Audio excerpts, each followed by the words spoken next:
Hello সবাইকে, আপনারা সবাই কেমন আছেন? আশা করছি ভালো আছেন। তো আমিও ভালো আছি। তো আপনার দাদার জন্য আজকে লুডুস বানাবো। তাকে বললাম যে কী খাবি? সে বলল লুডুস খাবো। তাই ভাবলাম যে তুমি শুয়ে থাকো আর আমি ঝটপট জলদি লুডুস বানিয়ে নিয়ে আসি। আর ঘরে তো মিষ্টি, বিস্কিট, দই সবে আছে। আর আপনার দাদা তো এসব খাবে না, কারণ তার হচ্ছে মিষ্টি একদমই পছন্দ না। আর দই তো আরও খাবে না, কারণ সর্দি কাশি জ্বর আর শরীরটা তেমন একটা ভালো না। তাই ভাবলাম ঘরে যেহেতু লুডুস আছে তো সেটাই বানাই দিই। আর যদি কেউ অসুস্থ থাকে তাহলে আমি কিছুক্ষণ পরপর তাকে খাওয়ানোর চেষ্টা করি। আর আমার মনে হয় যদি এইভাবে কিছুক্ষণ পরপর খাওয়ানো যায় তাহলে তাড়াতাড়ি সুস্থ হয়ে যাবে। আর আপনারাও ট্রাই করবেন। আর আমার ভিডিওগুলো যদি ভালো লাগে আপনাদের অবশ্যই লাইক কমেন্ট শেয়ার করে দিবেন। আমি আমার দৈনন্দিন জীবনে যা কিছু করি আর আপনাদের সাথে সেটাই শেয়ার করতেছি। আমি চাই আপনারা আমাকে সাপোর্ট করুন, যেহেতু আমি একজন নতুন ব্লগার। আপনারা ভালো কিছু অবশ্যই আমাকে সাজেস্ট করবেন।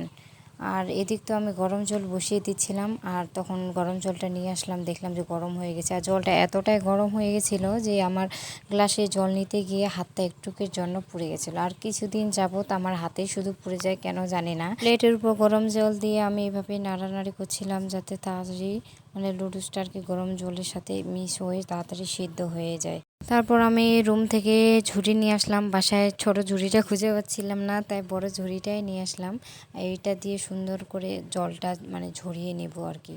তারপর তো আমি চলে গেলাম কলের পাড়ে যায় সুন্দর করে ঝুড়িতে এইভাবে জলটা ঝরিয়ে নিলাম। তারপর চলে গেলাম আমার শাশুড়ির শখের রান্নাঘরে। এই যে ঘরটা দেখছেন, এটা আমার শাশুড়ির রান্নাঘর। আর আপনারা হয়তো ভাবছেন যে আমি মাটির চুলায়, এই আধুনিক যুগে মাটির চুলায় রান্না করি কেন। আসলে আমার মাটির চুলায় রান্না করতে ভীষণ ভাল লাগে। আমি মাটির চুলায় রান্না করার মতো সুখ পাই না গ্যাসে। আর এখন একটু সচেতন না থাকলে একটু ভুলের জন্য বড় বিপদ হয়ে যায়, তাই এই ভয়ে আমার মাটির চুলায় ভালো। আর সবজি দিয়ে আমার লুডুস তেমন একটা ভাল লাগে না। আপনার দাদারও নাকি সবজি দিয়ে ভাল লাগে না, তাই ডিম দিয়ে সহজ পদ্ধতিতে আমি এভাবেই লুডুস বানাই।